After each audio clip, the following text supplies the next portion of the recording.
ရံပြည့်ရင်မချော့တတ်တဲ့ယောက်ျားတစ်ယောက်ရဲ့စိတ်ရင်လေးချက်တဲ့နံပါတ်1သူမချော့ပဲနေတာကတင့်ကို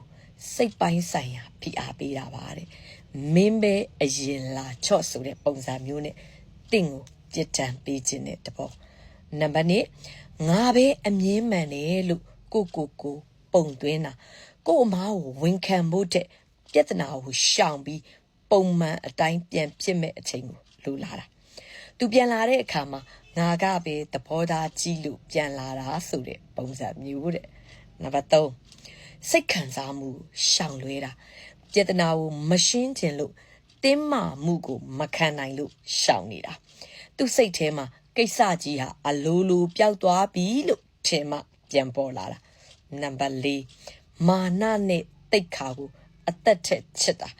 တောင်းပန်ပါတယ်ဆိုတဲ့စကားကြောင့်သူ့ရဲ့ဩဇာအာဏာတွေကြာရှုံးသွားမယ်လို့ထင်နေတာ